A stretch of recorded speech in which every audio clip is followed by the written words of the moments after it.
Dobrý večer. Good evening. Dobrý večer. This discussion will be held in Slovak and French. Mr. Gilles Lipovetsky and Václav Bělohradský are our tonight's guests. They will speak in their mother languages in order to be the most precise, because this is quite a complicated topic. You will receive information concerning the channels on which you will be able to listen to your respective languages. I believe that it's channels number 2 and 6, but I am not quite sure. I believe these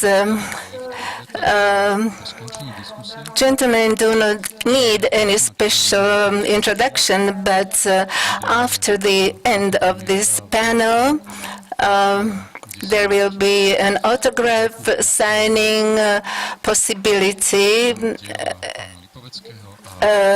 where you can also buy the works by Mr.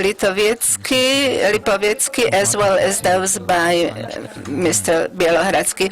I believe that you have all your headsets, so we can jump right into our topic, which is the shrinking of the public space, the public as such, whether the public space has disappeared or a new one is in the making.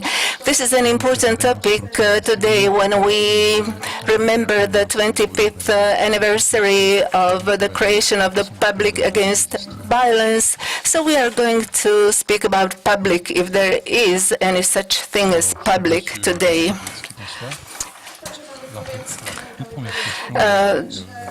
Mr. Lipovetsky, good evening. My first question is addressed to you. Today, we are witnessing the emptying of public spaces, the shrinking of public spaces. Good evening. I'm very happy to be with you in this very lovely city that I had not known before. I am very happy that I had a chance to come here and also to have the opportunity to discuss serious issues, but sometimes even frivolous issues, because the interconnection between public and private space creates a specific configuration. What is it specific about? What is specific about it? I'll answer this question, which is often presented in the media. We often speak about private life. We can see these issues being discussed on the internet, and people even publish their private information, private pictures on the internet. So this is a private space which differs from the concept of the public space of the past. The public space where we encounter one another suffers from a certain deflation, from lack of motivation. And I have to say at this point that there is a shrinking of private life, or some kind of retreat of private life. First of all, private life as such has disappeared today because we have people on the internet who are discussing everything, showing everything. I do not consider this to be as a complete loss of private life, but it is a new definition of boundaries of what's private life. We have to all understand that when you go to your Facebook page, you have a key, you have a password, by means of which you can reconstitute your private space.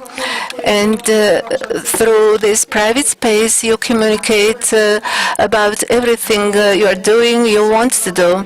On the other hand, as you know, there are many crises. There are people who want to show their private lives towards the outside. Like, for example, homosexuality is a problem that even led to suicides, because these are things that that used to be considered as secrecy, as something that's private, but this is not private anymore. So the definition of what's private has changed. And when we want to enter our private life, we need the password. Let me ask a question to Mr. Bělohradský. You spoke about the loss of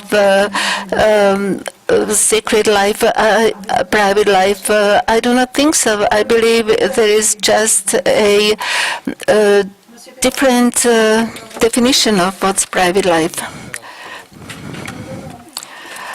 We have mentioned the issue of disappearing privacy or changing privacy, which we enter via codes in some cases, and my question is, what equivalent to this would be a change in the public space? Let's say a great slogan when analyzing the television space was a global village. Michal was the first one to come with this concept or term of global village, and it is not interpreted in the original meaning. The original meaning was it's an oxymoron. We know how the American presidents walk, or we've seen Reagan's intestines when he was sick, and we know how they speak, and we know what is their accent, like the people in the village. But in this case, it's a global village, and the global village lacks something. That's the proximity of a normal village, and I think that was a problem. And today we are in a different global village. I would call a global village of leaked information about everything and everyone. So it's a global village of the reverse side. For instance, in our public space, in its center, we have a mass of information called WikiLeaks, which is the leaked information, which casts a sharp light on what is democracy and decision-making in democracy and what is diplomacy, etc. We all remember this famous Fuck Europe, which is a leaked telephone call from BBC. And what this will do with the public space, because everywhere we come to leaked information about everything and everyone, and it has consequences which are a key to understand the era we live. And the first consequence is a too sober view.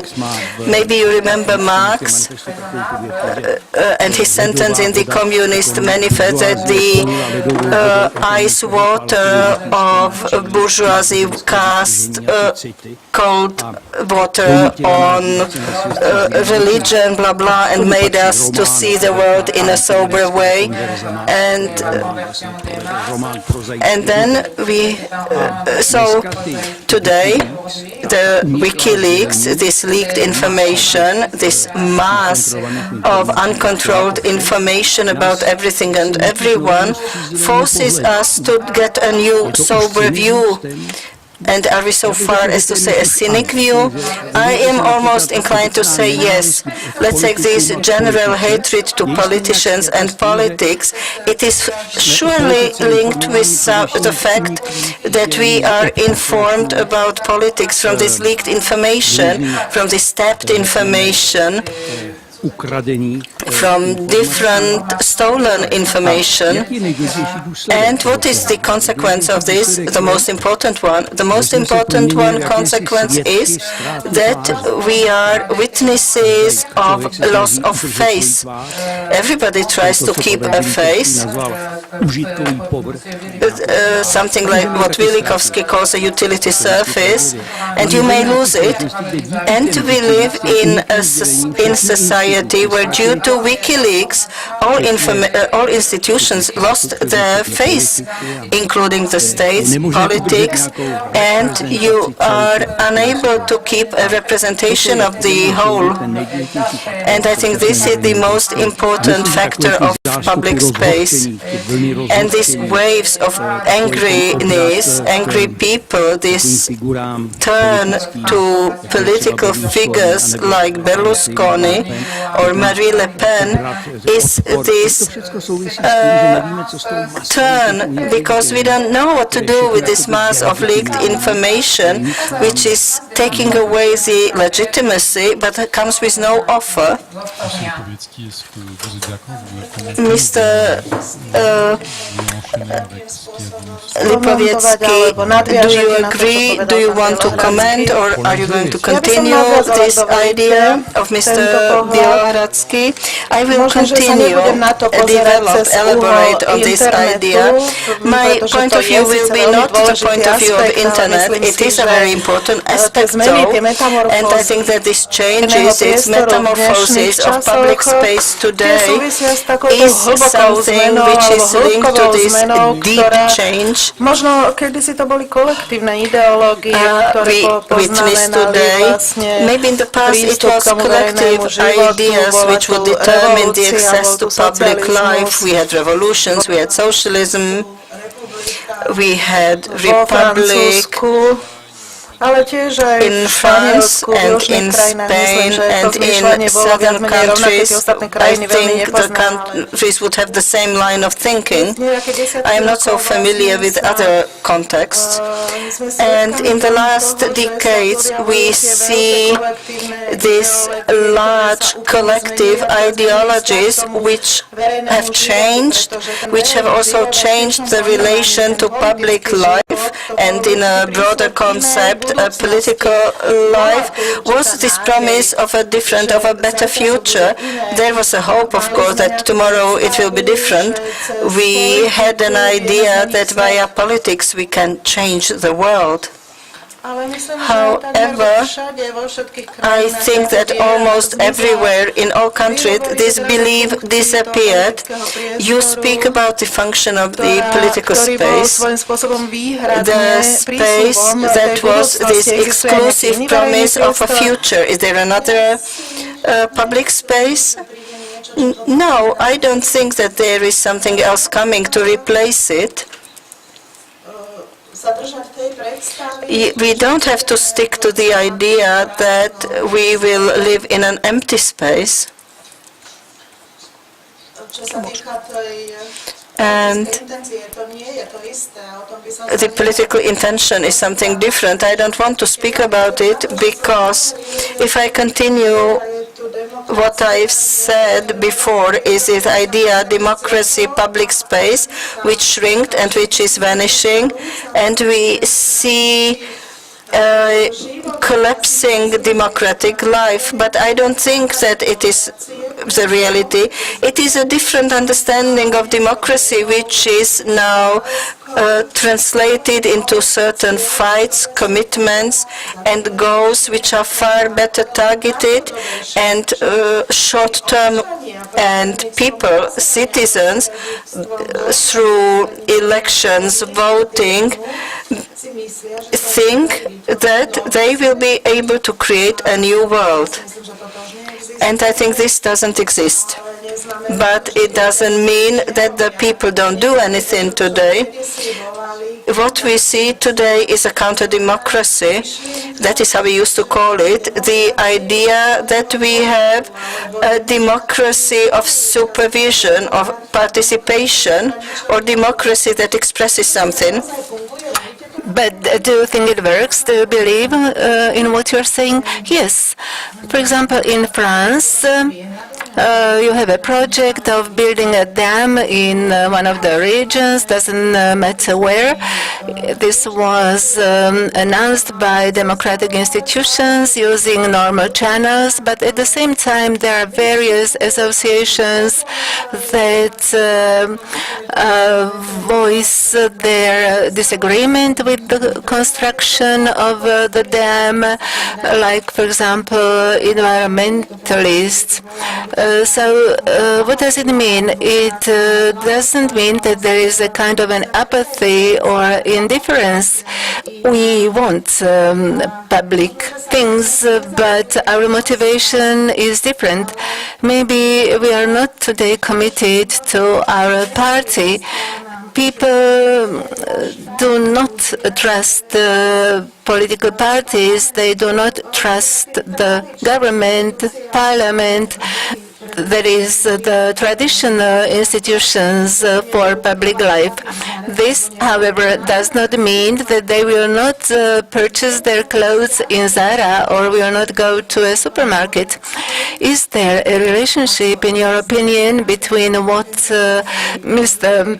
Bělohradský said, that is a loss of trust of people in political parties or the state, and the fact that today there are many things that seem to be published by, so to say, mistake, as a leak? I know what you want to say, but there is something that also contributes to this fact. Like, for example, there is a much deeper skepticism compared to the period of Cold War. At that time, there was ideological blindness, which means that even if people had information, they would not believe them. They said, no, we are not able to explain this on the basis of this information. People had information, but it's much more complicated. We cannot simply say we do not believe anymore. People are not bound to major ideologies as before. They receive lots of information concerning not only hard facts, but there are various conspiracy or conspirational theories and such. And it's going to be necessary to fight this phenomenon. I believe that this conspirationalism is not only related to the Internet. Let me briefly explain it.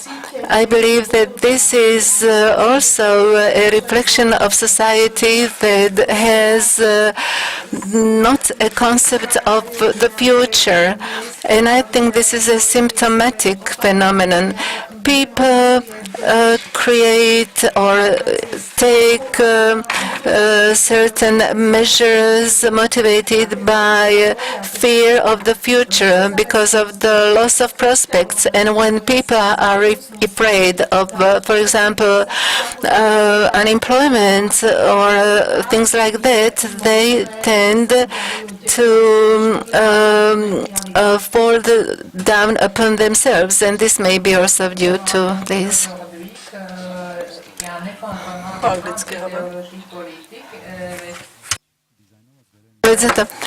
So, do you really believe that we are not able to replace the shrinking public space to fill it with something? The basic idea is to create a legitimate representation of the whole. A real representation only exists when it is able to generate a legitimate representation of the whole. And what is representation? We are all familiar with the saying that nobody is a hero before his butler, but we live in the world which is filled with butlers, and there is always a leak of what I say, I believe, in private. Like, for example, our minister at the time when he was to fly to Mandela's funeral said that I really don't feel like flying so far, but this leaked, and the Czech media elaborated on this very negative attitude, and this is the word of butlers. A butler could have heard this statement, and now the whole world can hear it. It means that the emptying of the public space means that it is no longer possible to represent the whole. And why? Because this leaked data, leaked information acts like a caustic agent which disintegrates everything, because there are elements like wiretapping and things that can be used to this effect. And the result is the following. Representation needs distance. And each of us wants to generate a positive self-image and radiate this image to the others. People should have the possibility to hide something they do not want to expose. And when we rob people of this possibility, we rob them of their life behind the scenes, so to say. And in the global village, I am not able to radiate such positive image of myself, because it is immediately undermined by thousands of other messages that will disintegrate such positive image. Like, for example, in the Czech Republic, Andrej Babiš is delegitimized by a number of suspicions, and yet he received 30% of votes. That's one thing. And the other thing is what Mr. Lipovetsky discussed, is the structure of public space. Public space is the arena of fight for the future, and the idea of a better life had always been the major goal of the entire public space. But now there has been a change described by Lipovetsky. There is a hypertrophy of the present. We know the statement that there is no past and future, but there is only the presence of the past, presence of the present, and present of the future. But the present seems to be too imperialistic, because it has a strong prevalence over the past and the future. The future is becoming privatized. Future had always been connected with a public dimension, but today it is connected with the private. So this is the emptying of the public space. It is not possible to legitimize the representation of the whole and to connect it with the future. Mr. Lipovetsky You've heard Myslíte si, že this v podstate elaboration. Do you think that it is not possible to recover the public space because we are living a period of hyper-individualization of society? The answer, I think it is possible to recover it.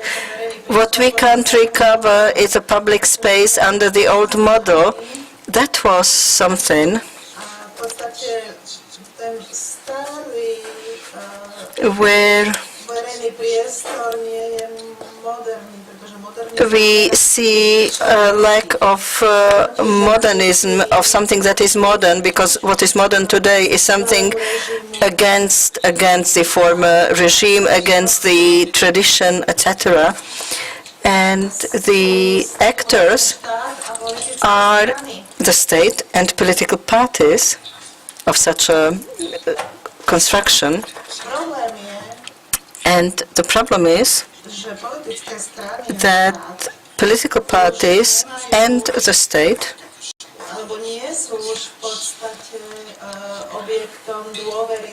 are not something trusted by the population, by the citizens anymore. What we see is an effort to try new ways in pushing the democratic life forward. We see new forms of democracy emerging, getting established, and that is accompanied by a crisis of democracy. We didn't mention it so far, but you might know that the participation in elections is on decline, so there is a lack, and that is a symptom of it. Let's say in the United States, every second citizen goes to vote, and on the other hand, we have a crisis of failing. Why it is a crisis of representation? Why it is a crisis of political elites? And why, after the war, when we could when we had the chance to do a good politics and not ideological politics, we have come to this situation? The answer, I have written several books on this issue, but I think that we have a certain pressure of consumerism, and what we see is not a politics which is disappearing, but what we see that this absolute belief is disappearing, and that is a consequence of both world wars. Then it is also a consequence of the communist experience with its gulags on this continent. And the Europeans are very reserved to this politics. And on the other hand, we see this pressure of this consumption fever, and people are asking what is the purpose of their existence in their private time. They travel in their private time, they are listening to music, they listen newspapers, use other media, and this was not possible before because people only had to work.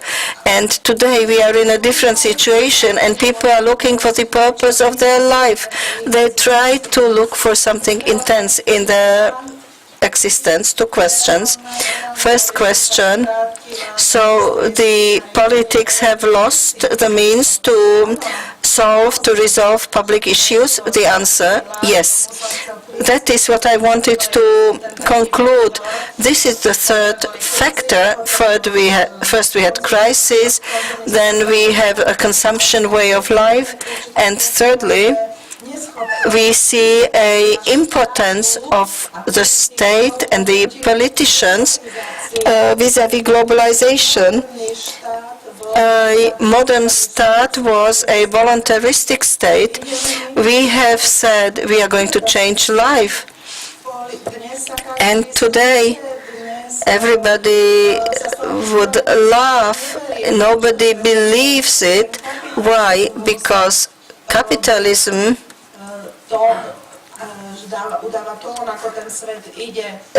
determines the running of the world. But if a state wants to avoid increasing, growing unemployment, they are not able to do it. We have crises and crises which are not producing jobs. And state is impotent, and citizens have understood. They have understood that the state can do something, but not much. And we may say, okay, there is a preference to invest into certain activities, into certain shares, which can be controlled. For instance, I have said environmentalists, they say, yes, we can do something, but the state is never doing anything. And this is the third factor, which was not here in the 18th or 19th century, because then the religion of the politicians was the law is the God, and today it is the people via their representatives. And we know that the state has weakened and has yielded to the growing power of the market. If we continue to see this atrophy of parliamentary democracy, then we will still continue face the problems of our society.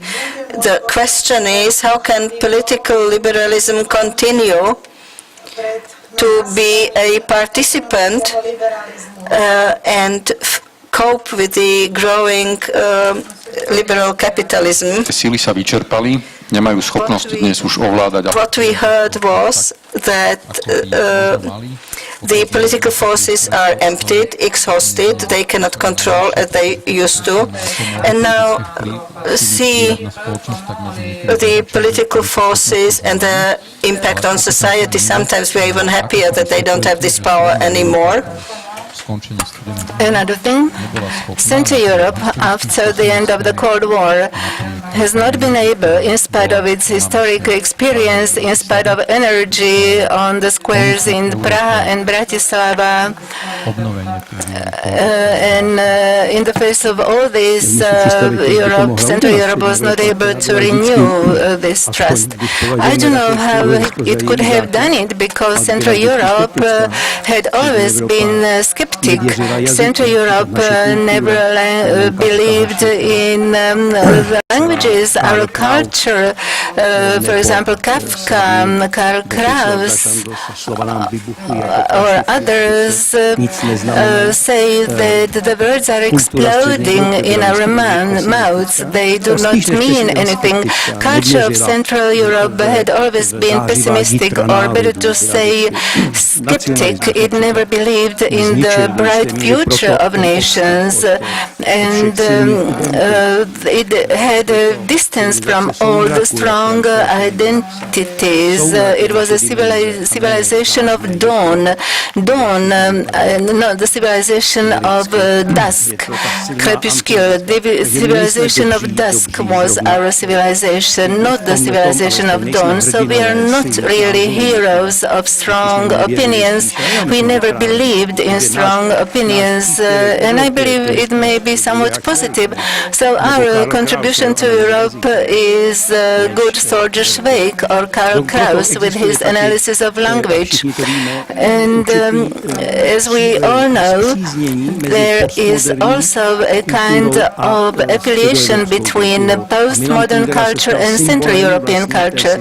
Milan Kundera is a symbol of this symbiosis. Milan Kundera spoke about Central European culture and about postmodernism. But I also want to say something different. That is there any post-representative democracy that does not work with the concept of representation of the whole? How could it function? I would say that society in which we live today is in a deep depression.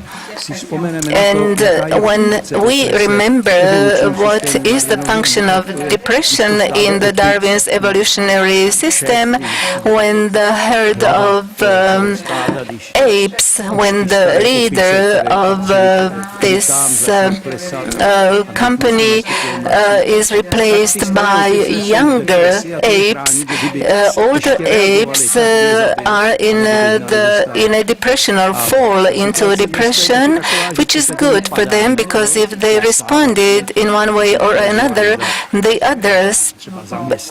other individuals in the group would kill them. And I believe that this can be likened to our situation. We are in depression, but if we tried to defend ourselves, maybe it would be even worse. So this post-representative democracy has reached a stage where people are in a depression. This is also the case of Italy. Italy used to take to the streets. People used to take to the streets every other week, but today it is no longer the case. But there is an exception. There is strong identity-related discourses. Modern public space is against ancien regime, against everything that's old. Tradition must be stronger than what is rational. Only what's rational, what's capable of defending its rationality can withstand, can exist. So there has been a reversal, and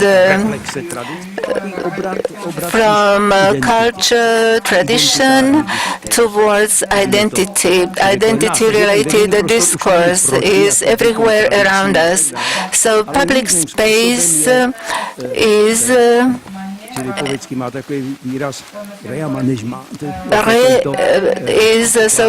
to use the words of Lipovetsky, remanaged, rearranged. It is rearranged. And opportunism enters public life. This is also the sign of exhaustion of public space. It is no longer rebelling against anything, and one important feature is that we are in a democracy of permanent accusation. And these accusations are quite confused, and if politicians are accused of anything, very few of them end up before a court. So there are accusations emanating from leaked information. It seems that we have information about almost anybody that we could use against them. So there is this accusation or denunciation, and this is what replaced the initial being against something. So the rebellion against something has been replaced by this accusation. And why is this so?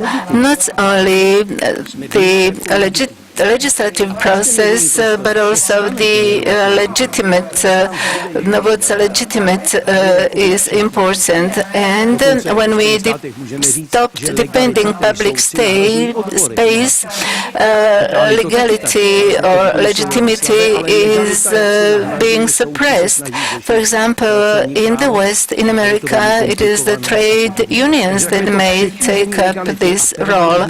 So legality is is overloaded, and in the public space where we should use post-representative democracy is a concept which no longer works with the category of demos or with the category of democracy, and yet it would be a certain way of how to change society.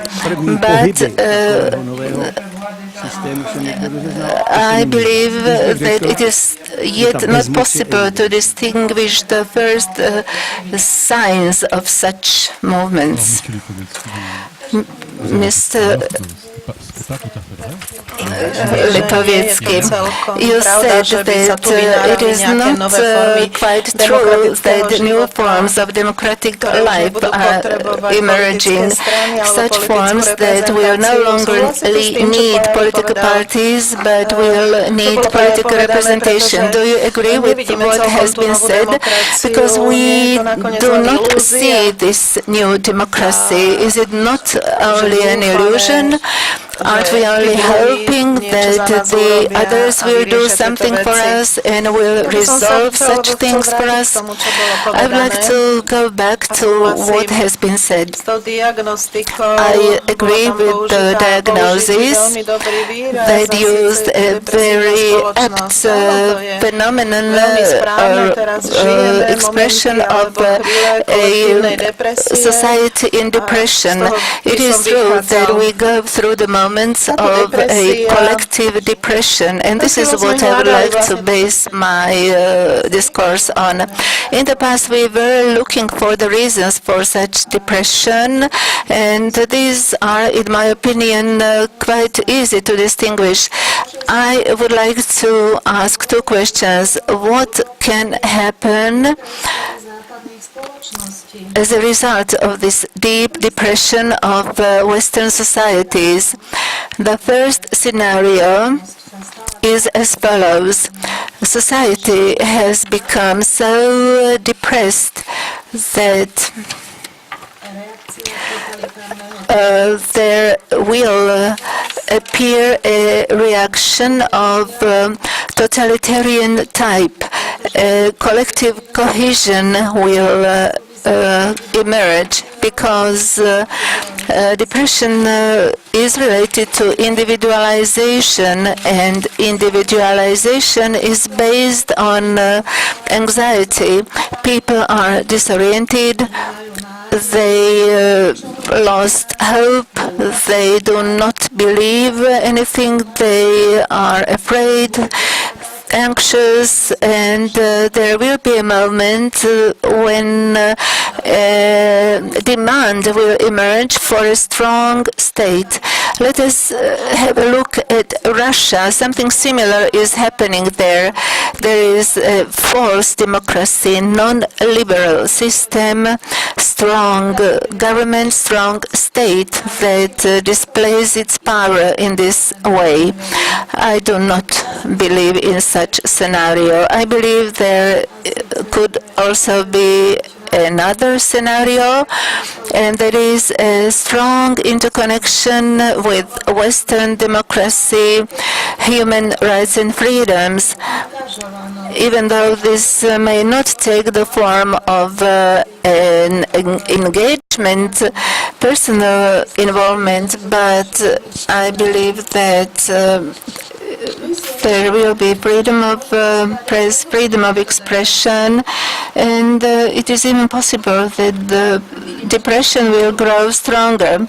We witness the emergence of psychopathological disorders and the use of psychotropic medication which has a sedative effect.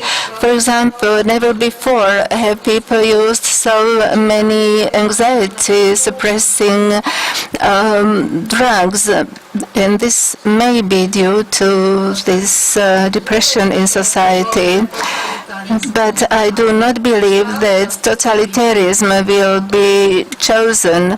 Yet the other thing is ever more evident.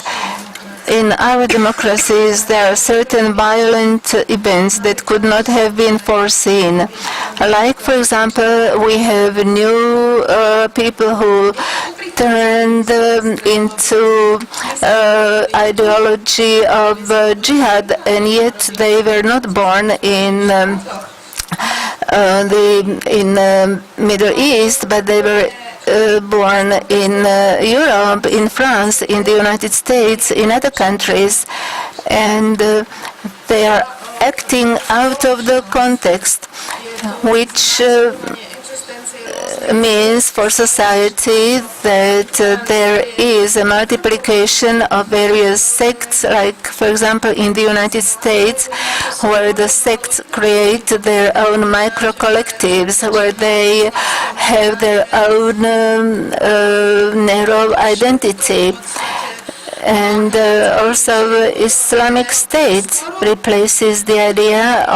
Do you want to imply that Islamic State replaces this ideology of public space? Or those people who are leaving, for example, France or England, going to Iraq, what do they look for? They are looking for this affiliation with something, this faith, belief, passion, which is no longer possible in our consumer democracy. There is a risk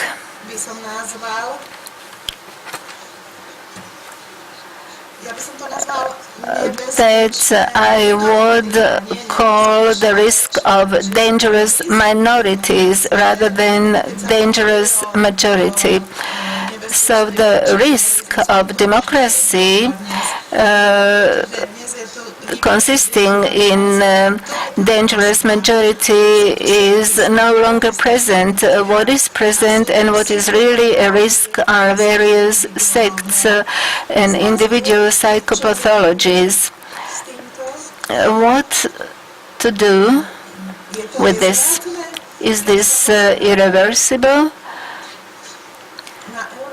When we look at European democracies, we can see that not all of them have fallen into a similar depression. It is interesting, for example, to note that such country as the Netherlands is a country that has many people who declare themselves to be the happiest in the world. It's maybe because they smoke a lot. They smoke pot because they have this free choice to smoke pot.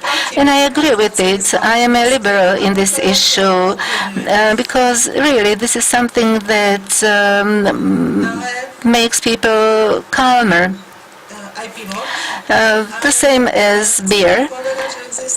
But I also want to say that there are countries that have been able to reconstitute a less conflict-ridden society. Yet there had been also mass killings, but not in the Netherlands. It was in Norway, but also of course, in the Netherlands. There was this killing. I'm not saying it's paradise, but I think that compared to the market force, we have certain goals we need to have, and the goals are maybe not linked with this reconstituting of politics, but we have certain measures we should try to apply. A part of the ideology is rhetorics we don't believe in. We have certain actions we must take. For example, measures that would allow people to have the feeling that may act in their own life. And in order to be able to do so, they must be able to invest into education. Education is not only ideology. Today it is investments into the education system.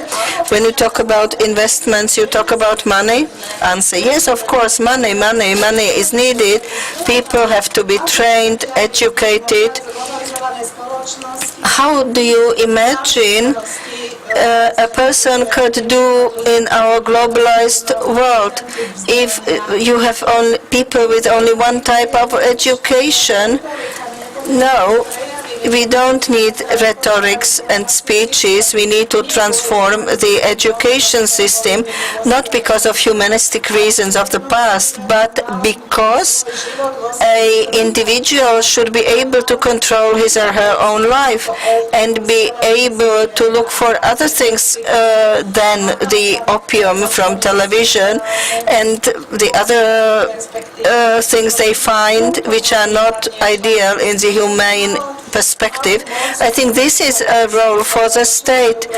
The state can't do much against the market. Take the Wall Street. In the education system, the state can do a lot.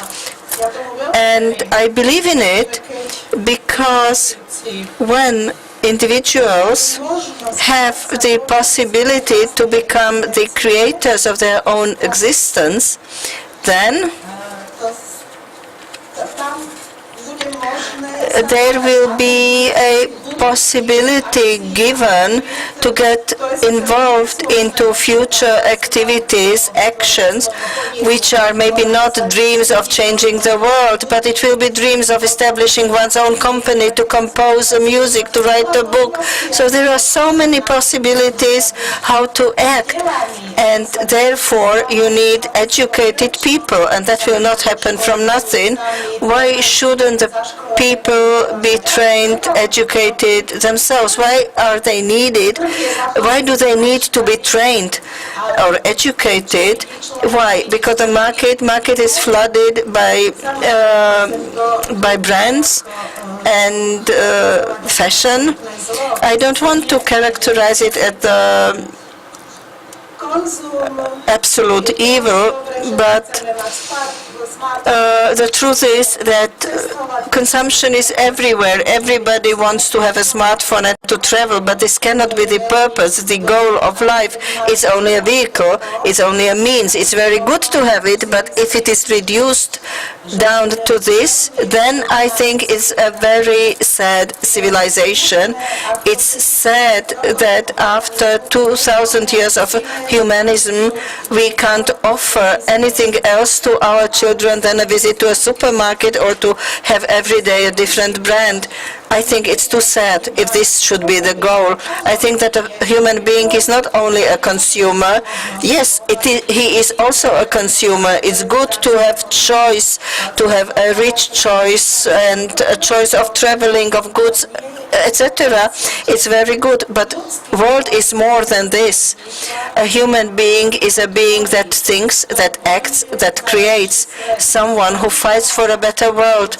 There are many aspects in human life. And what is consumption about? Consumption has taken too much space. It has expanded too much, and it floods also the public and private life in a way. We see this invasion because a human being alone can't resist anymore. If you go to a shopping mall or a supermarket, you go there because there is nothing else to do. Why is consumption flooding the world? Not because of marketing, not because of advertisements. It is because of no choice. There is no other choice. If there is nothing else, then you are left with consumption. The question, you say there is nothing else. What else should there be? Because you are only a consumer, so what else could there be? I can give you one sample. If you are a musician, if you compose music, or if you are a writer and you write a drama or you love something, and if you have such a passion, then consumption is not so important anymore. You will not go to a supermarket and you are not dream of buying such and such brand because you have other goals. You want to write your piece of art, you want to compose your music, you want to make a movie, you are involved, engaged in something, and I'm not speaking only a political engagement. I speak about different actions, about passions. If you have this passion which leads you to creation, then against this consumption doesn't count. And market will not like such people. I agree with you. I think that market, and you ask me, no, I'm not here to defend Wall Street or world brands. I think that market can invest also in other things. There are many things which can be done. I don't want to make market the real devil, but we have market, we have consumption, and that is the problem. We are too busy with them, and I think this is the wrong choice to start a front attack. No, we are the ones who are responsible, and the real way, and I think you understood it well, the way how to stop it is not legislation. We've seen that legislation won't stop the market. We must give weapons into the hands of people, not an ideology, but they need something to do. A human being is not only a genetic material that develops. No, a human being needs the will to live, the will to invent, the will to create, because creativity is the power in a human being. Creativity gives the purpose, and then all the other aspects are secondary.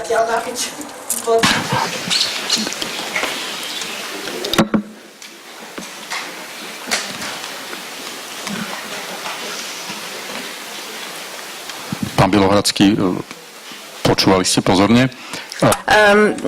Mr. Bělohradský, you listened with great attention, as we all did. Today, there is a prevailing interest in making investment into individualization of people, as Mr. Lipovetsky says, or should we act the other way around? Maybe I will somewhat deviate myself from this passion for engagement. The problem of public space lies mainly in the creation of solidarity, of the feeling of affiliation with a whole, and representation serves for this purpose. I do not want to speak as an extremist, Darwinist, but still I want to, for example, exemplify this on how speech was created. Speech was created as a means of communication among the monkeys in the past, the apes, and when they developed their communication beyond the stage of pushing one another, they started to also develop as a species, and then they developed into human species, and the groups of humans are globalized, and again we are witnessing the lack of communication using words. Maybe people will go back to pushing one another as a means of communication, and people will return to the new governance of proximity. Most crimes today are committed as crimes of proximity, that is, crimes within families or within groups of people who are very close to one another in the physical meaning of the term. So the all the holes have intermingled, and it is necessary to create a global civil society. At this time in Italy, in Rome, there are street fights with a group of immigrants because local population tries to chase them away from their city district. And this phenomenon of hatred or unrest is the result of being too close to one another. And in the past, we used speech in order to master these problems. The ancient peoples were not very close to another, but they gradually merged together, and today it is necessary to find a language. I hope it's not going to be English, but we have to find a language that would be based on this physical closeness of proximity. This is very complicated because we are not like one another. We are getting nearer to one another without being similar to one another. So this is the rapprochement between those who are not similar. But this is not universalism. It is simply closeness, physical proximity of different entities. And the greatest problem, in my view, today is multiculturalism in a certain meaning of the term, because the concept of multiculturalism is sometimes perceived as a banal concept. Ronald Bard, in Everyday Myths, commented a picture of a black person in French uniform saluting before a French flag, and he said this is a phenomenon of multiculturalism. But we all belong to a certain cultural or interculturalism that is that has a soothing effect on us. But this was not really multicultural picture. Multicultural society differs from a multiracial society by being joined in culture, not only traditions. Culture is something that makes people close to one another. For example, where a woman opposes the dictate of males, this is an expression of culture, not of the tradition. And in order to come back to our initial role, we have to realize what was the initial function of the language. It was the idea of keeping individuals together in a group, in a herd, in a group of animals.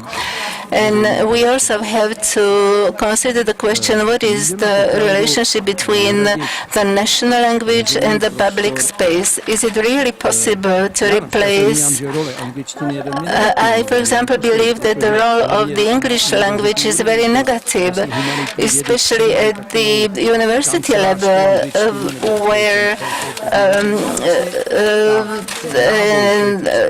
English is accepted as the language of choice, and the power that lies in individual languages is lost, and the loss of this relationship between the language and certain criticism expressed in the language, it is not possible to translate everything into English. There are things that cannot be translated into English, and it is difficult to bring this back to the public space. Passion. What is political passion?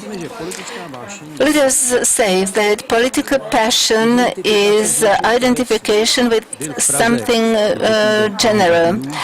Alain Badiou has been to Prague. He is a philosopher of verité, a philosopher of truth, return to what is general, and he defended the word communism. He said that it is necessary to bring communism back into public life. This was met with great criticism. People were saying that communism has been discredited, but he said that the word democracy in French fares even worse. And it's really true that the passion can never be passion for something private. It must always be passion for a whole, for universality. We all belong to the West today, but what is West? West is civilization, the type of civilization where I can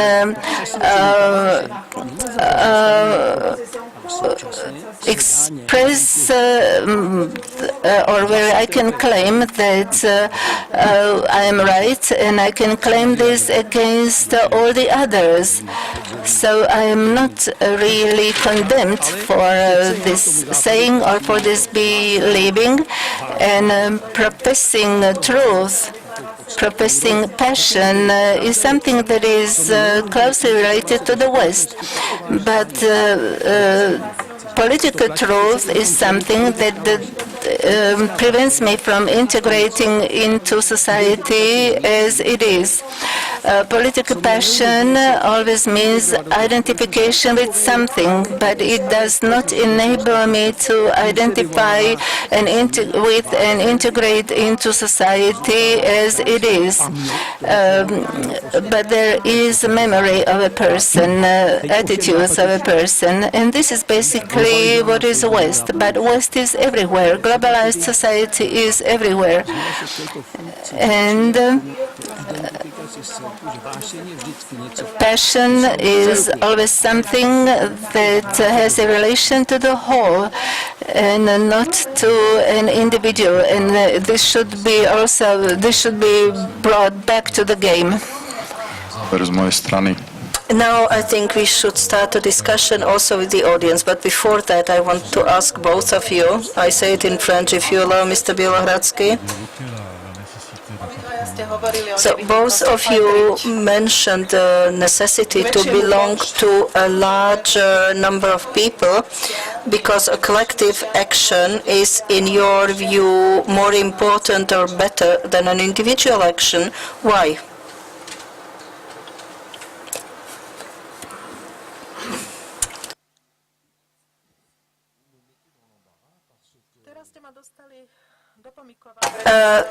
I don't know. I'm a bit lost.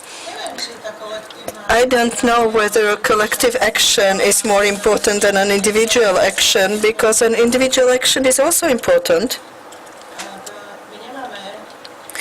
We haven't talked a lot about private life, but I think the essence for everyone is private life. The most important thing is private life. I think we shouldn't go back to the idea that collective is everything. I think what we witnessed in the West last years, this autonomization of private life and the fact that public space has less hope.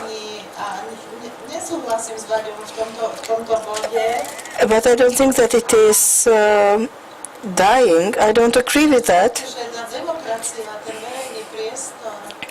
The fact that democracy, public space, is stripped of any passion, so to say, it doesn't mean that it's absolutely negative. It's partially negative, but there is also something positive, and that is that we are not dying. That is the basic point. Europe has experienced 2 world wars due to the passion of politicians. It is not that I suffer from nostalgia, but the fact that society maybe gives too much stress to individualism today is true, but it doesn't mean that I want to go back to the past. I think the past was horrible. It was barbaric. It was a barbaric period which has no precedence in history. And public space and collectivism are more or less floating, I would say. And I think that public space is something which has done away with these mortal wars. I think the mortal wars of the past were really something horrible, and we have not opted for a way when we fight each other.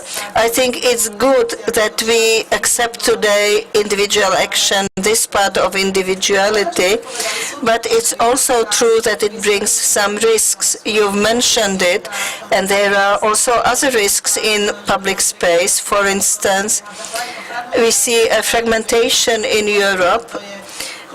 We have no time to discuss it, but it's a key point.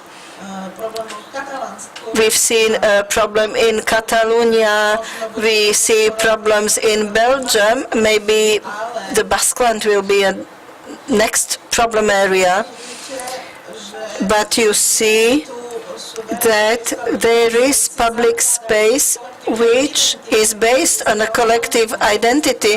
You've mentioned the Netherlands, and we see also efforts of separation which are the result of economic and cultural facts.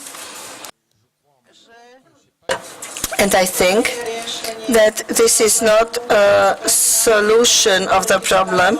For me, it's only a political choice. I don't want to speak about it now, but there are also other things. For instance, the geographic fragmentation of public space.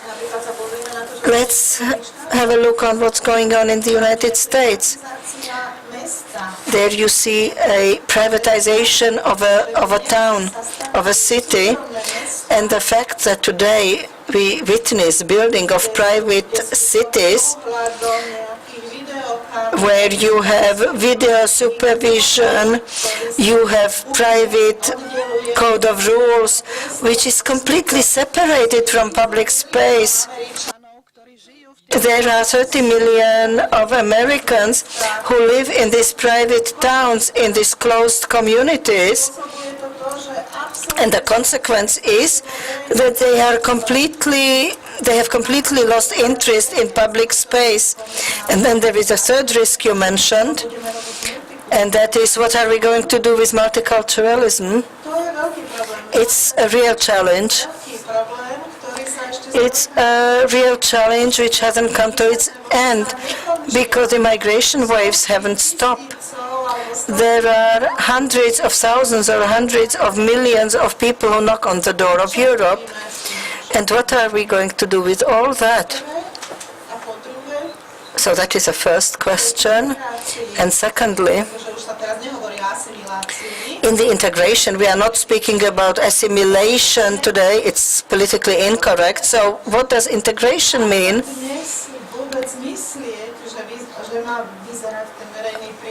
What should we think of public space today? How should it look today? How should it be in compliance with social rules? And how shall it be also able to listen to the differences? But how far shall we go in this? That is the challenge we face. And there are many other problems because it is very difficult to regulate this. And I think we need regulation of all this I speak about. And I think these are also the essential problems of the public space.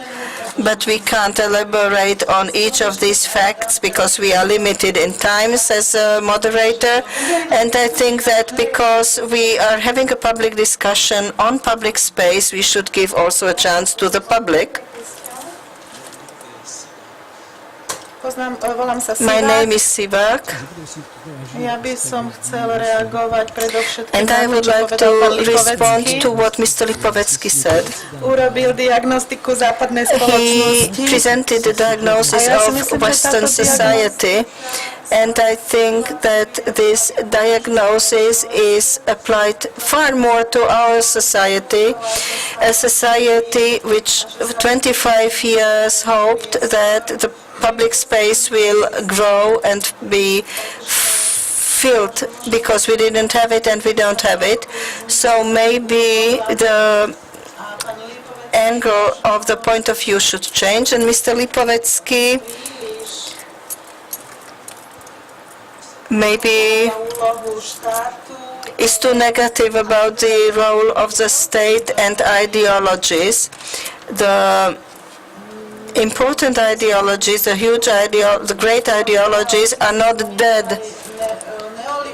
You also mentioned neoliberalism as ideology, but it still is here with us. You mentioned also the autonomization of the individual, but it's only a pretext to have the people and societies atomized, fragmented. You've also mentioned the need to reform the education system. I wanted to say that this atomized person is only a consequence of several reforms of the education system in France. And my last comment, which is also a question, is that the secret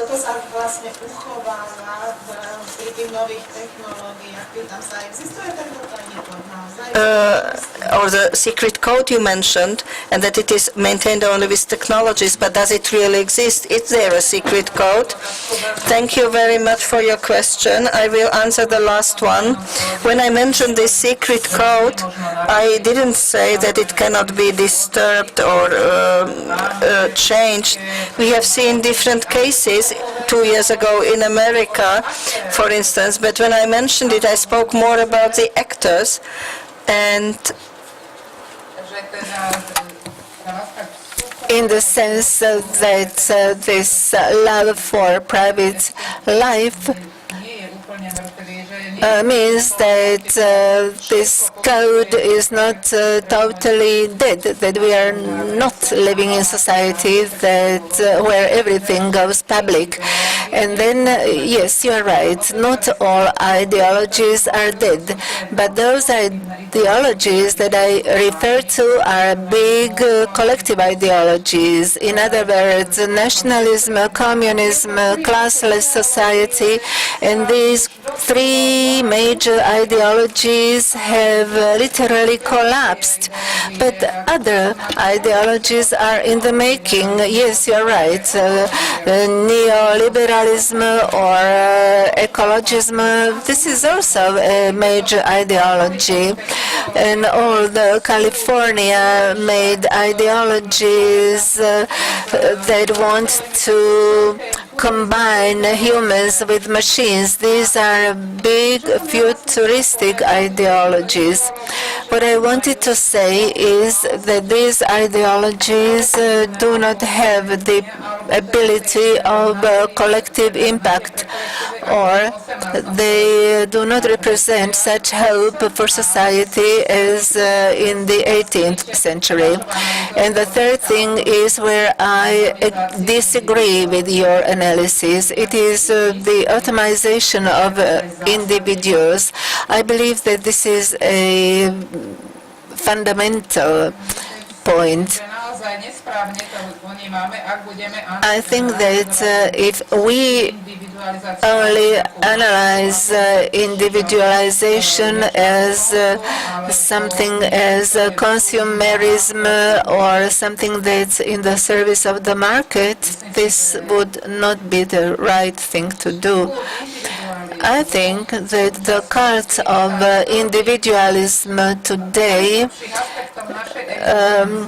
touches upon the deepest aspects of our existence. It touches upon religion, sexual life, political life, family life, political life. And when this process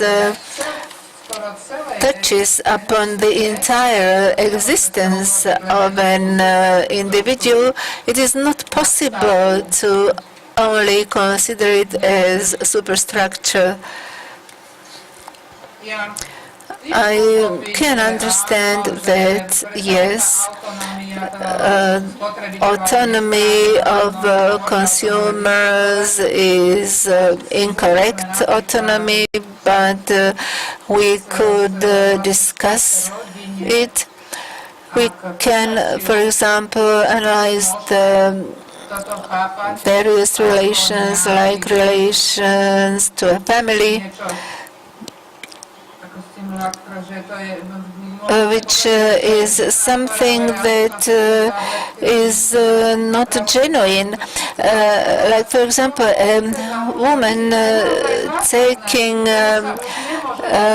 contraception pills is capable of taking any man she wants, but this is not the right reference. I could introduce you to this topic. We have a religious society. It's called Alliance for Family, and this alliance wanted to call a referendum. But in France, nobody has any doubts about it, or in Europe as a whole. In Spain, they tried to introduce an anti-abortion law, but it failed. So we do not speak about a metaphysical phenomenon. The idea is for a collective not to impose the way of life on individuals. Individuals must have a choice. They must be able to decide. And here great progress has been made also as regards women. Women in the last 30 years have reached a different stage in their lives, because in the past their lives were predetermined from the outset, but today women are the makers of their own existence, irrespective of their income. I want to point out that nobody wants to go back, nobody wants to reverse this situation. And this is not only a Western phenomenon, it would be a mistake to consider it as such. Let us take an example that is at the starkest contrast to our model. It is the case of Iran, which forces women to wear these scarves and to wear the veils. It is a tradition in Iran. Yet in Iran, fertility rate is similar to that of France, that is 2 children per woman. What does it mean? It means that Iranian women control their reproduction life. But it is the West that diabolizes the situation in the country, and so political discussions go beyond this framework. Autonomization, individual choice has advanced all over the planet. It means that the idea of connecting civilizations proclaimed by Bill Clinton is not a good idea. I do not believe that the situation is as bad as that. We have another question. Thank you. It's a question. Ďakujem. Hannah Arendt wrote quite interestingly about the relationship between the public sphere and the private sphere, and when the public sphere is diminishing and reducing, that has a direct consequence for the private sphere. And I agree that the individual is very important today. The individual, it seems to me that we live in a world where we're isolated and atomized, and I agree with much of your assessments. I wonder, perhaps the first thing about a public space and about an individual is to reclaim, to recapture the idea of a positive human. Because every conversation we have today about humans, it seems, about individuals, is that they're nasty, or they're toxic, or that they're evil. Whether it's the planet, or whether it's politicians, everyone's corrupt. You can't trust anyone. They're bankers, the politicians. If we're talking about the environment, everybody wants to kill it. We're polluting. If we're talking about anything, everyone's greedy. We're out of control. Relationships, we all want to date rape. We never talk about the beauty, about the human potential to shape the canvas of the world, much of which is still probably, I agree, the legacy of the 20th century, how we have concluded when humans act on the world. You get maybe Dachau and you get the Gulag. But surely there's two things that need to happen. On the one hand, to encourage the public space for more robust dialogue and debate and encourage people to become involved, but also to put humans at the heart of a positive narrative of shaping history, agents for positive change amongst ourselves, but on the world map as well. Reagovať? Mr. Bělohradský, do you want to answer? Yes, I agree, for instance, a positive narrative, but I want to say something about the automation of the individual. There is a metaphor which the West would be this more and more on this side of the automation, and then on the other hand we have mobility, growing mobility, and at the same, and in order to have a growing mobility we need highways, and so you have a highway then built, and then it is very hard to get rid of it. When it's once built, it's there. Take our highway from Prague. The communism collapsed, and then we have a highway which cuts through Prague, my city. We can't get rid of it. So what is this highway? It's a flight. It is in Italy. It's clear. No, we know that their mafia will get always involved in highway building and control it, but a highway is a political decision, very difficult negotiations, and without a highway, the car wouldn't be so effective and wouldn't lead to the automatization of people. And supermarket is a similar thing. It intensifies consumption, but supermarket is something different. It's there. You can manipulate it so easily. For instance, the German Minister of Agriculture thought that the mad cow disease was due to this pressure by supermarkets who forced low prices. So, in our Western public space, we have the steam, which is privileged, a car somewhere alone at a lake, and then a queue on the highway is not what you see on looking on the advertisements. So you see a car alone at a lakeside, but you don't see a picture of asthmatic children, 40,000 asthmatic children in Italy. So this automation, this steam, that is this advertisement and their strong language. And then you have this ice. So I speak about this metaphor, steam and ice. Then ice would be the social rights. We have more and more of them. But where are the rights? The rights are somewhere in a bureaucratic system controlled by bureaucracy. They are written down, but we don't understand. To understand, we need a lawyer. So this bureaucracy, which is a tool, is very incomprehensible. And I would say that we have an imbalance in our system between steam and ice. And this automation we are so optimistic about is growing, so to say, but at the same time, there is also ice growing with it, but forgotten. And so we need this discussion, and we need to remind of this ice. This individualization, this steam, means that each increase in the volume of the steam means an increase of the ice. Steam gets lesser, and nobody speaks about the ice. So there is an imbalance which has to be changed.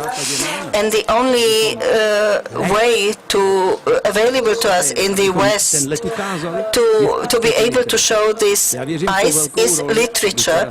I still believe in the grand role of literature, and I believe that only literature can make pain of another person our own, and I think that only literature can break, which is called espace littéraire by Bourdieu, so this literature field.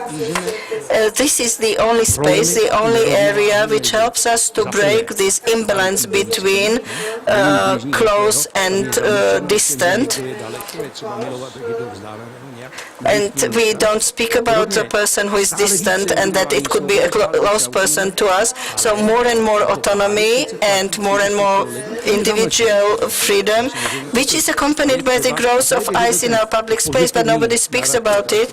And we need this positive narration, this positive story, which has to be linked with this. We have to perceive that this denunciation of ice, which is a price for the autonomization, is a positive narration, which is in fact the new question, what to do with the ice.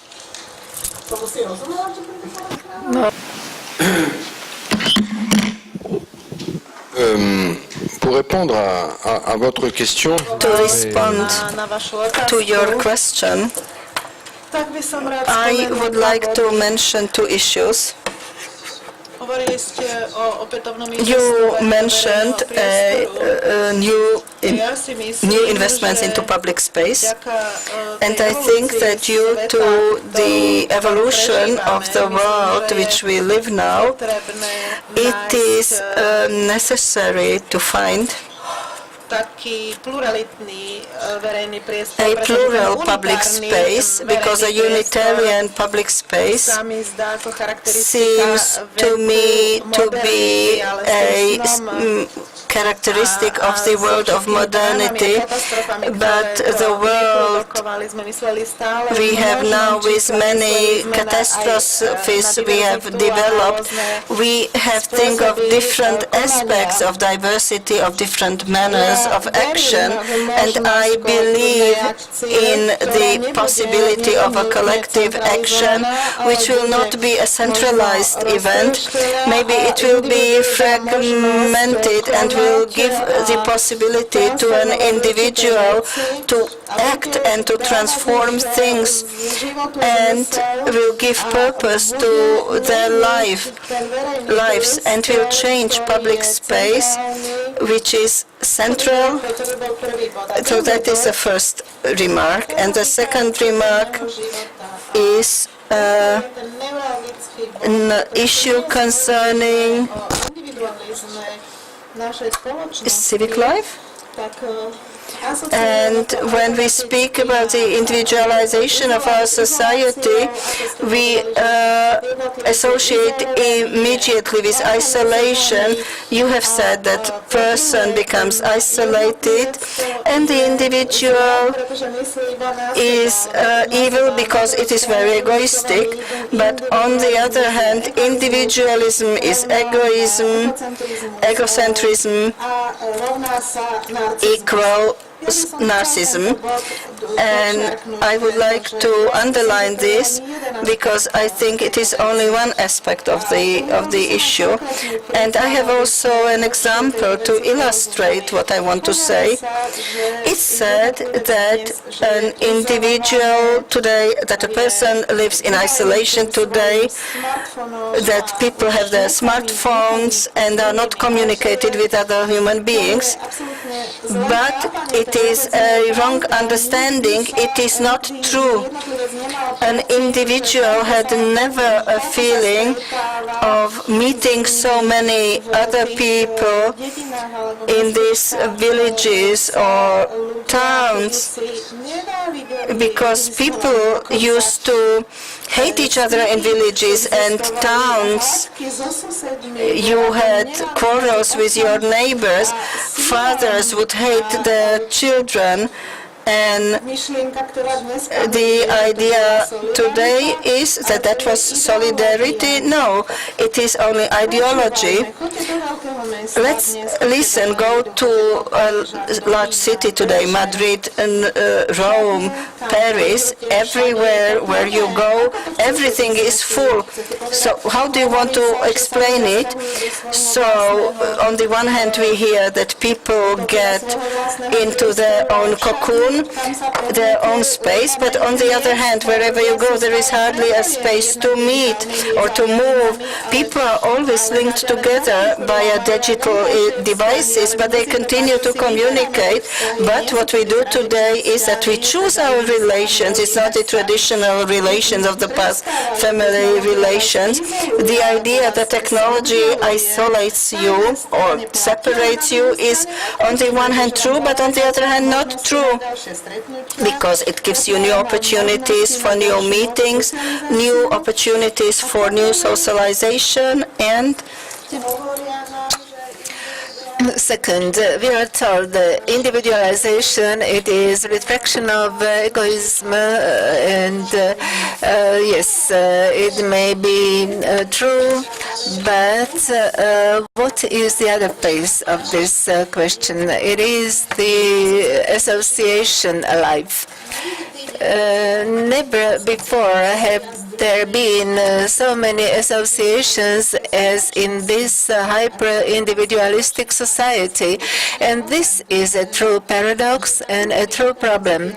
It means that under normal circumstances, when people's individualism would be only an autocentric movement, everybody would stay at home, watch TV, take care of one's family, but this is not so. We also see in France, where we have more than 1 million associations per 60 million inhabitants. And this amounts to 40 million of adult individuals in France. So this is an increase in association of a moralistic society. Moralistic association life only was typical of a certain type of women, like Catholic women, for example, but people would not join in associations as often as today, or take volunteerism.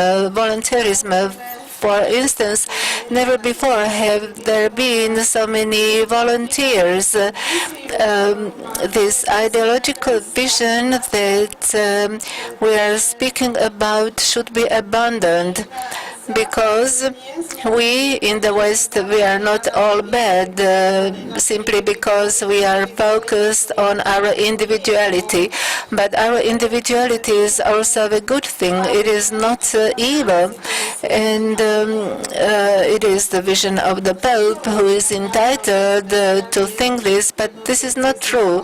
Sociological truth is that individuals are able to mobilize themselves. They are capable of performing altruistic deeds. Why do we see doctors going to Africa, exposing themselves to difficult circumstances? This is against this assertion. We are not worse or not worse than in the past. We only function in a different way. We should cease thinking that individualization of our world is equivalent of generalized egoism and that nobody is interested in the others. This is not true. There are not so many political events organized in the old fashion. This is true, but there are new forms of socialization, new forms of engagement, which may not lead to good results, but they are not catastrophic either. Možno to bude posledná otázka, lebo už sme tu vlastne 2 hodiny. Maybe this should be the last question, because we are here now discussing for 2 hours. I don't know whether somebody is willing to ask the last question. Maybe you are afraid of the answers. The floor is yours.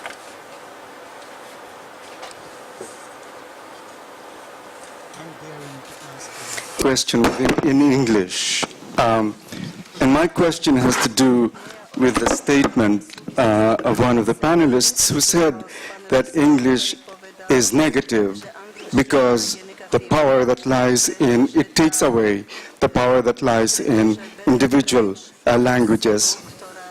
And I would say that in my own case, I think the opposite is true.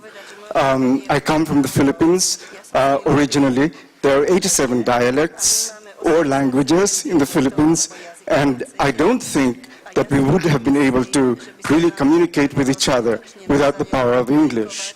So I hope that you're able to elaborate on your statement, or perhaps to qualify it, because it seems I misunderstood it. I think, for instance, that a lot of people who are here are able to participate because of the power of English, or because of the opportunity that English provides us. So I think it's a bit dangerous to come to a, let's say, to a forum where we're discussing us and them, and then to divide us because of English. So I hope I misunderstood you.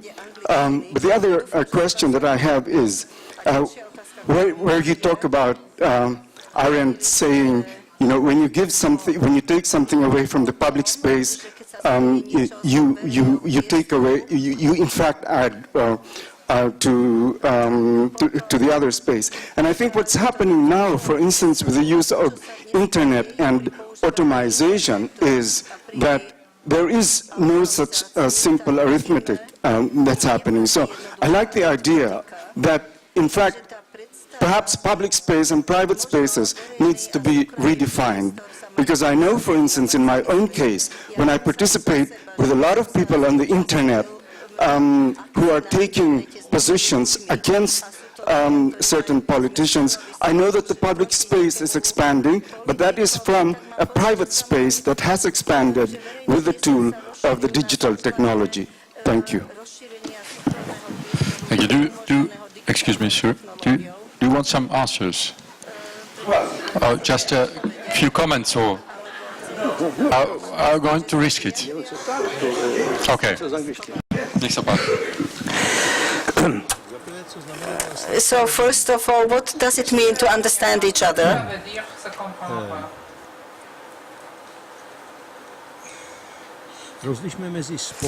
Let's distinguish between a dispute or a difference and a simple dispute. When you have a dispute, you can have a better solution if you have a unbiased approach, neutrality. But on the other hand, you have other differences which cannot be resolved by a higher level of neutrality. You can resolve them only by a different method of communication. So, by inventing a language, and we learn not only mathematics at school, but we also learn poems and we recite them. And then suddenly, though we were bored before, suddenly we see that a poem is a way of communication. You realize that you may use it to communicate something. I often quote that Oppenheimer, when he saw the bomb blast in the desert, he started to recite the poem Brighter Than Thousand Suns from Bhagavad because he knew Sanskrit. And maybe the new era which starts was expressed better by the poem than by mathematical equations. And what happens with English today is this. English has become a supermarket where you have ready-made sentences, and when you learn these sentences, these blocks you learn so that you can use it in your tests, and that weakens this struggle to find your own language in order to be able to express yourself, to be able to understand the other person suffering problems. So English has become this universal something, and what we need now is to discover a way in the global public space of communicating something where neutrality is not enough. Take the art. The West has always been characterized by the fact that the art was having a role, that it has always discovered the language. The old hegemony, exhausted hegemony, is first determined hegemony, exhausted in a piece of art. Take the 60s and the change we have witnessed in the Czech and Slovak literature. So what I want to say, that I believe, like Latin has been fragmented into other languages, Italian, Romanian, French, so the English, universal English, which doesn't belong to anyone, which unites Japan with Scandinavia, will again split into national languages that will replace the existing languages as it was in the times of the breakdown of Roman Empire. But what I see, first of all, and which is devastating humanities, is the use of English as a neutral means so we can translate everything into English or take words from English. And when you publish in English, so what we see is that we are losing this struggle to find the proper language to express what you want to say in the proper way. And this is a part of the public space, the depth of public space. Public space needs to have its depth, and the depth is made by different processes. Vulgarization, so you can translate everything into this, you can disseminate and you can translate. And when you translate, when you say tradurre, it means also to bring somewhere, somebody somewhere, and this tradurre only into English means that we lost this struggle. Look how the status of French has declined, or why Spanish doesn't play a similar role. So we see this simplification brought into communication by English, and I perceive it as a threat, as danger. And then if you have a native speaker, and then this formal universal English, it is also a very unhappy relationship, because they feel this universal English as a foreign language.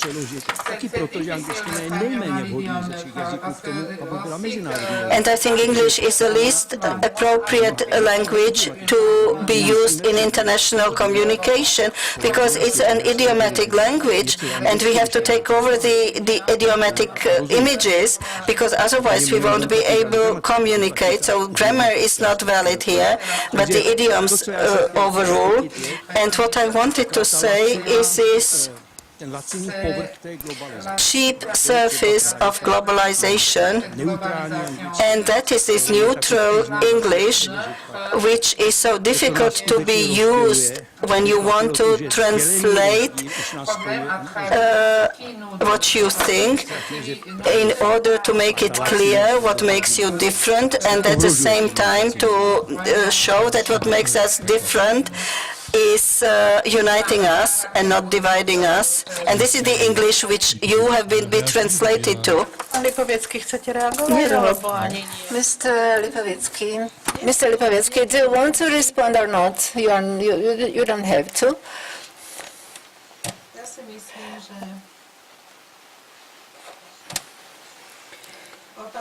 I believe that the issue of dominance of English is a fact. It is only a reflection of a certain economic dimension. And I believe that for a number of civilizations, and I'm convinced about it, the gentleman who asked the question is from the Philippines. In their country, they do not perceive English as a dangerous language. For example, in Ukraine, Russian is seen as more dangerous than English, but this perception is one thing, but I am interested in this issue because it has a certain social and planetary dimension. We are a civilization of planetary networks. You have internet all over. A while ago you spoke about global village, where the differences are getting shorter thanks to electronic communication. But at the same time, there are trademarks that are present all over the globe. At the same time, there are 2 or 3 areas that continue to resist globalization. First, it is food industry. We continue eating culinary specialties typical of our culture. For example, when you make a few kilometers and when you go a few kilometers to a different place, you see that supermarkets carry different brands, reflecting the culinary traditions of the region. On the other hand, we had never had such a variety of food, especially in big cities. You have Thai, Vietnamese, Chinese restaurants, but at the same time you have your culinary traditions that survive. And the other thing, it is true that English is a universal international language. Still, people feel great attachment to their own language. I do understand your worries, but I do not perceive them as a big threat to cultural identity. Because of this planetary dimension of our lives, there are still people adhering to their identity. Let us take Quebec, for example. You have English civilization, but there are 5 or 6 million people using French as their language. So I believe that in this phenomenon of globalization, there is still a will to recreate one's personality and do not sink into something anonymous. I do not think that languages are endangered by English. They could be endangered, for example, in, let's say, pop music, but not in other areas. I do not see an area where English could constitute a threat. A while ago, I spoke about Catalonia. In that region, people use their own language, have a great attachment to their language. So do the Valens in Belgium, and also small countries with only a few inhabitants stick to their language. I believe that this is a reaffirmation of our existence. Maybe there are some technical problems.